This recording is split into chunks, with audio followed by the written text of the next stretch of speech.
섬김. 요즘 우리 사회는 성공을 갈망하고 성취를 자랑하려는 마음으로 가득합니다.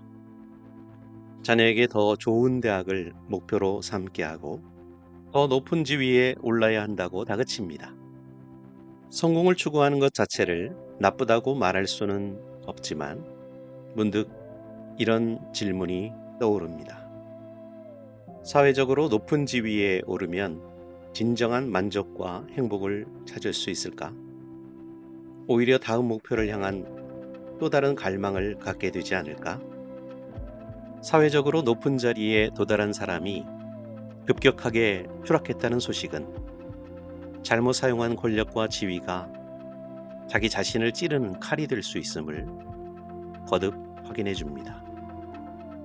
사회적 높낮이에 구애받지 않고 풍성하게 사는 길도 있습니다.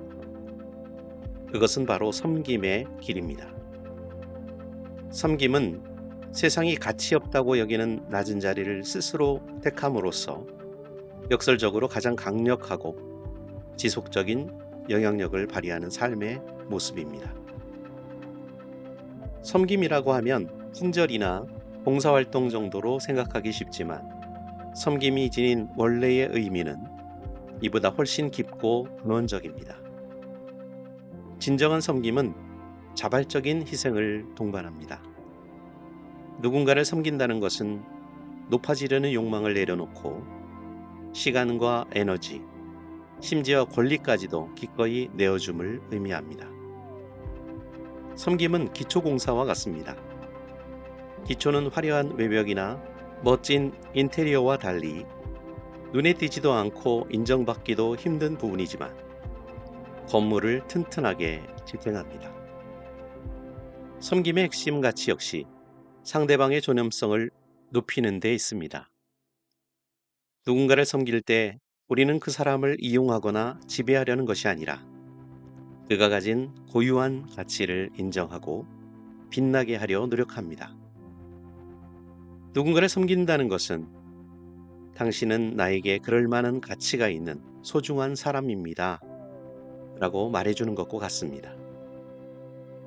역사를 통해 보면 나누고 섬기는 사람이 존경을 받았음을 알 수 있습니다.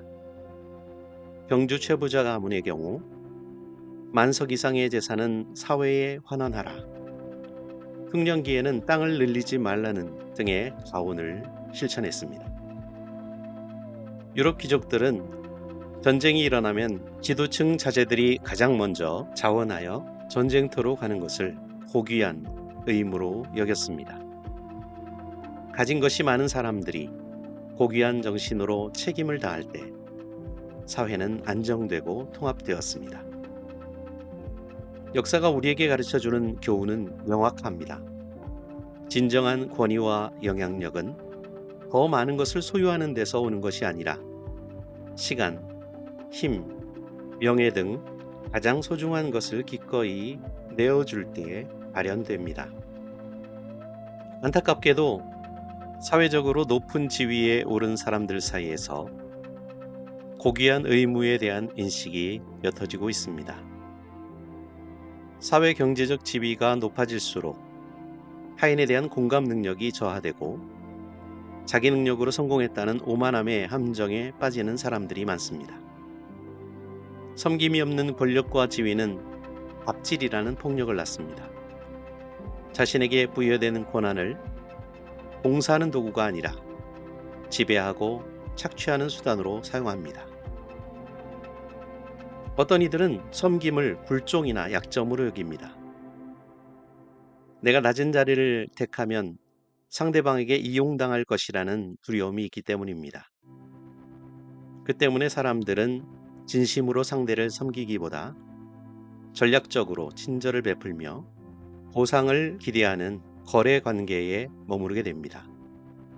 섬김이 없는 삶은 자신에게도 큰 고통을 줍니다. 끊임없이 높아지기 위해 경쟁하고 공로를 인정받으려 애쓰며 더 많은 것을 가지려 발버둥 치는 사람은 외로움과 소진을 경험하게 됩니다. 섬김은 이기주의의 사슬을 끊게 하고 의미 있는 삶으로 이끄는 탈출구입니다. 진정한 섬김의 청사진을 보여주는 분은 예수 그리스도이십니다. 인자가 온 것은 섬김을 받으려 함이 아니라 도리어 섬기려 하고 자기 목숨을 많은 사람의 대속물로 주려 함이니라. 예수 그리스도의 섬김은 단순한 봉사가 아니라 생명을 내어주는 궁극적인 섬김이었습니다. 예수님은 발을 씻기는 가장 낮은 종의 자리를 택하셨을 뿐만 아니라 십자가라는 가장 낮은 자리로 내려가심으로써 온 인류를 구원하셨습니다. 예수님의 발자취는 낮은 자리를 택하여 섬기는 최고의 본보기입니다. 예수님을 닮고자 하는 그리스도인은 자발적으로 종이 되어 섬깁니다. 오직 사랑으로 서로 종노릇하라는 말씀은 섬김이 의무가 아니라 자유인의 선택임을 보여줍니다. 그리스도 안에서 자유를 얻은 사람은 자기가 받은 무한한 사랑에 감격하여 다른 사람을 섬기게 됩니다. 이러한 섬김에는 사랑이나 보상을 기대하는 마음이 있을 수 없습니다. 성경의 가르침에 따라 섬기며 살고자 한다면 일상 속에서 구체적인 변화가 필요합니다. 섬기는 삶은 거창한 이벤트가 아니라 매일의 작은 습관에서 시작됩니다. 가장 쉽게 실천할 수 있는 섬김은 진심으로 들어주는 것입니다. 오늘 하루 가족이나 동료와의 대화에서 내가 말하고 싶은 욕구를 잠시 멈추고 상대방의 마음속 이야기를 끝까지 집중하여 들어주세요. 경청은 타인의 필요를 위해 나의 시간을 기꺼이 내어주는 조용하고도 강력한 섬김입니다.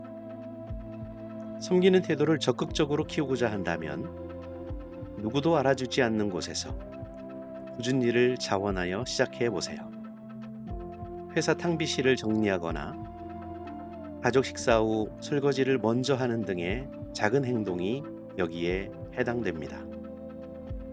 보이지 않는 희생을 실천하는 가운데 이기적인 마음이 다듬어지고 섬김의 근육이 튼튼해집니다. 끝으로 여러분이 지닌 권한을 지배가 아닌 봉사의 도구로 사용하십시오.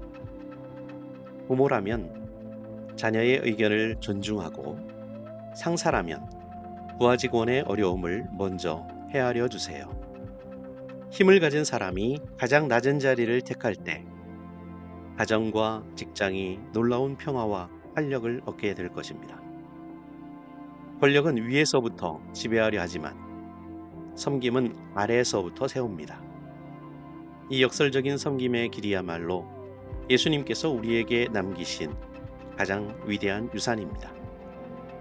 오늘 당신이 가장 피하고 싶은 낮은 자리는 어디입니까? 당신의 가장 귀한 시간과 에너지를 누구에게 기꺼이 내어 주시겠습니까? 모든 사람이 높은 자리를 얻고자 애쓰는 세상 속에서 당신은 가장 낮은 곳을 택하여 가장 위대한 삶을 살아낼 용기가 있으십니까?